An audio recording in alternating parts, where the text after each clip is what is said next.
Привет, с вами Дарьё. Сейчас я нахожусь прямо у входа в Конгресс-центр в Самарканде. Еще 2 года здесь ничего не было, но за это время здесь построили крупный Конгресс-центр, несколько отелей, которые вмещают в себя 13 конференц-залов. Сейчас же примерно здесь участвует 4000 человек. Но сейчас я хочу с вами поговорить не о масштабе данного здания, а скорее о масштабе данного мероприятия, а именно ежегодного собрания акционеров ЕБРР, которого в Узбекистане не было примерно лет 20. Последнее было в 2003 году.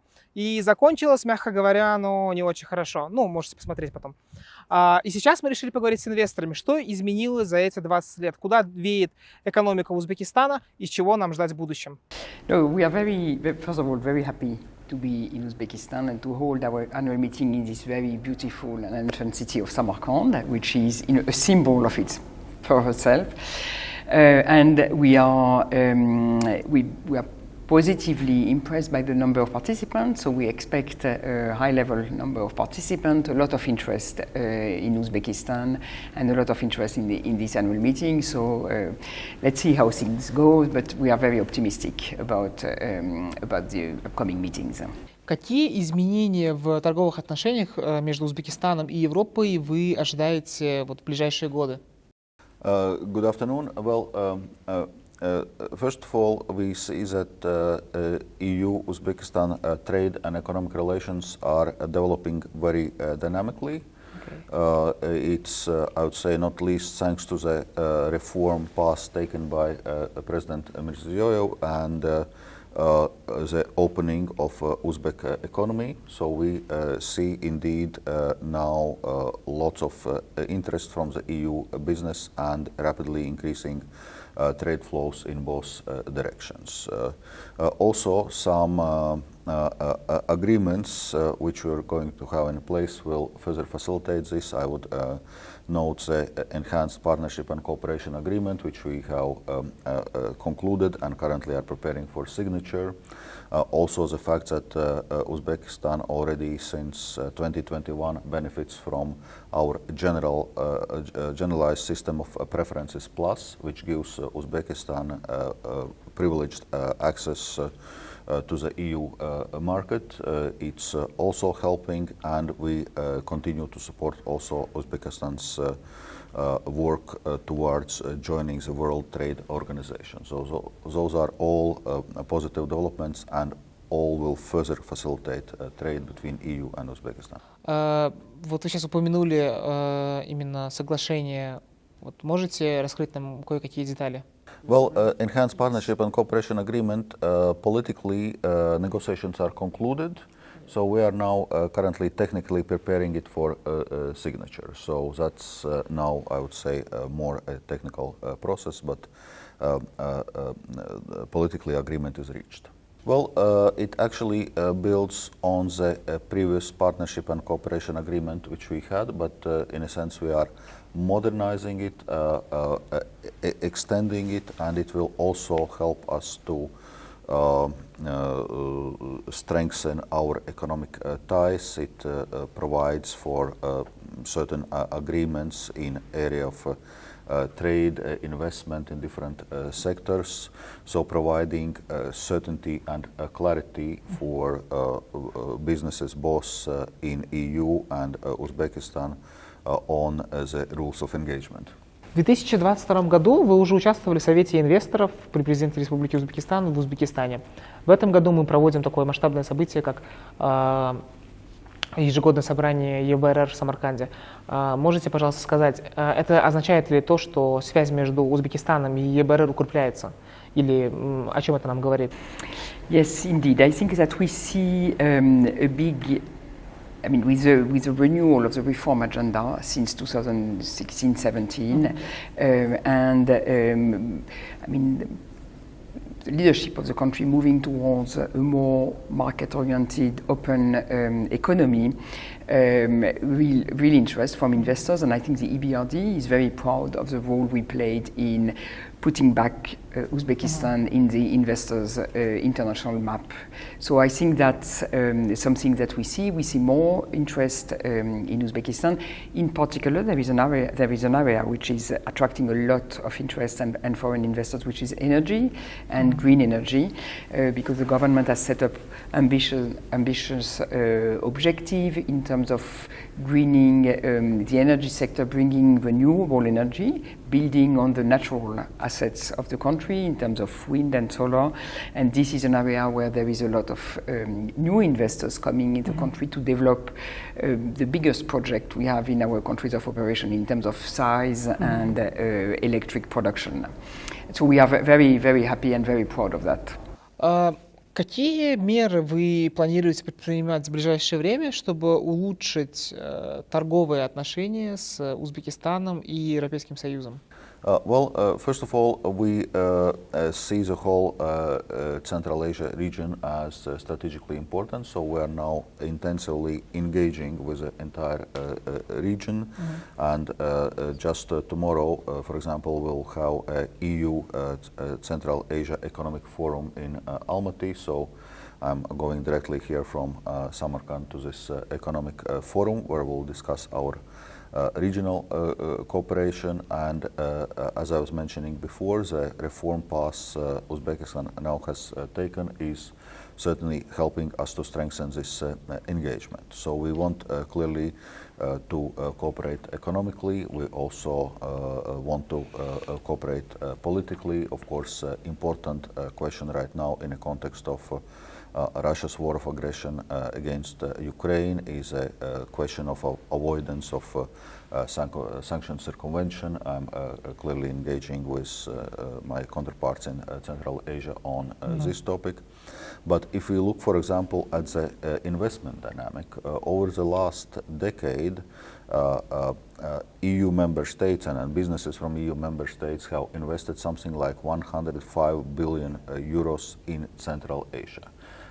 It makes 40% of the total foreign direct investment, so it's more than Russia, it's more than China.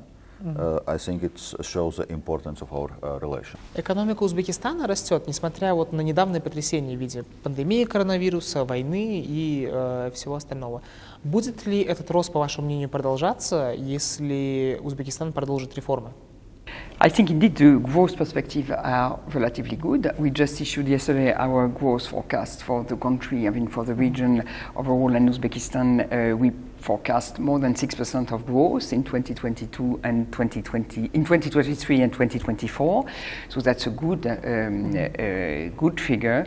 Of course, reforms agenda and continued reform will be important to sustain growth and to continue to attract foreign direct investors and ensure that the country moves forward in terms of ensuring sustainable economic growth, also move forward on the green transition, more inclusive economy and so forth. So there are some challenges, but I think that the reform agenda will really help to sustain this growth level, high growth level, which are important for the country to catch up and to move forward into higher level of income. Вот есть какой потенциал вы видите между Узбекистаном и Европейским Союзом? Может быть, в секторах, которые мы еще не использовали для улучшения отношений, где мы можем работать вместе? Indeed, there is a potential to diversify our trade flows, but also one important area which I would mention is cooperation on raw materials, because now EU, as is Uzbekistan, many other countries, we are engaging on the green transition of our economies, on our move to the climate neutrality. But as we move away from dependency from fossil fuels, the green economy requires different inputs, different raw materials. So we are willing to cooperate with resource-rich countries, including Uzbekistan, on building a win-win partnership. So not only focusing on resource extraction, but also supporting the countries in building their value chains in this area and have more value added from the resources which countries have. So looking at this mutually beneficial approach.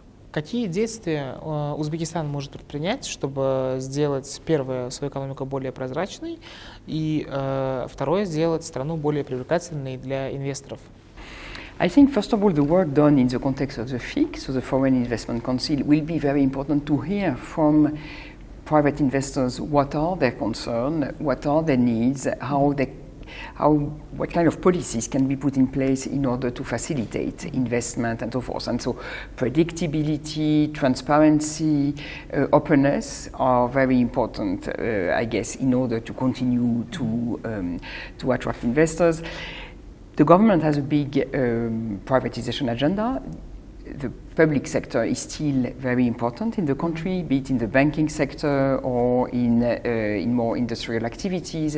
This is an area where moving up towards, strengthen governance for the public companies and then moving towards IPOs or privatization will be important, and that needs to be done in a fully transparent, competitive way, because this is the best way to ensure a good price and the best value for money. So I think this is an agenda we will continue to promote in Uzbekistan. You know that there has been, for example, a good example of privatization, which is Hypotheca Bank, with intervention of OTP, a foreign bank, and this has been proven very successful and is a way to strengthen the quality of the governance and the management of the public sector. Недавно президент Узбекистана подписал крупный документ по приватизации государственных активов. Туда вошли более 40 компаний. И вопрос, как вы относитесь, ваше личное мнение, по проводимой реформе в области приватизации в Узбекистане? No, I think first of all it's an important objective because of the size of the public sector. It needs to be well prepared because very often it's important to strengthen the governance, improve the management of the company before moving towards IPO. So this is an area where EBRD has worked a lot in different countries, and we can provide support in this area. And then it will need to be done in a very transparent, open manner in order to, as I was saying, to ensure that you have the best value for money in terms of the value of the assets which are put on the market. So I think this is the way I see the process. Не составляет ли это опасность того, что Узбекистан, если все банки государственные будут частными, что это нанесет вред самому потребителю? I mean, I don't think that's a choice. I think it will be a step-by-step process. So I don't think that suddenly there will be a sudden move. But I think for the customer also very often having, a private bank is a way, guarantee also of having a very good services for and we accompanied the development of a digital bank in Uzbekistan, TBC, a Georgian bank, and I think that in terms of for the customers it's a very good experience. So first of all, I think things will not happen overnight, and it's a process that will take time, and second, in terms of customer, very often the quality of the services is good when you have a private. Опишите экономику Узбекистана в 3 словах. Well, it's dynamic, with lots of potential, but with a need to further strengthen the resilience of economy. Недавно к нам приезжал спецпредставитель по санкциям из Европейского Союза. Основная тема была реэкспорт товаров, параллельный импорт товаров в Россию. Как сделать так, чтобы Узбекистан не попал под санкции европейских банков, стран и не экспортировал товары в Россию? I think it's very important for the country to be vigilant in, and particularly the banking sector, and to take into account this environment, because it's important for external credibility and sustainability. So I think it's important to be vigilant. But we see that there is an increase, and I think there are some question marks because of the increase of exports towards Russia. And I see the figures for Uzbekistan is plus 20%, so it's lower than neighboring countries, but it's still quite substantive. And of course, there is some concern that part of it may be a way to circumvent sanctions. So you've seen that the EU is thinking about how to deal with that. So I think it's important for the authorities and financial institutions to be vigilant about that. И, наверное, финальный вопрос. Как, по вашему мнению, отразится война или может отразиться война на инвестиционном климате в Узбекистане? So, as we were saying, because of the geographical position of Uzbekistan, the history and so forth, it has the relationship, and the trade links with Russia are affected in a way. So, but you also had some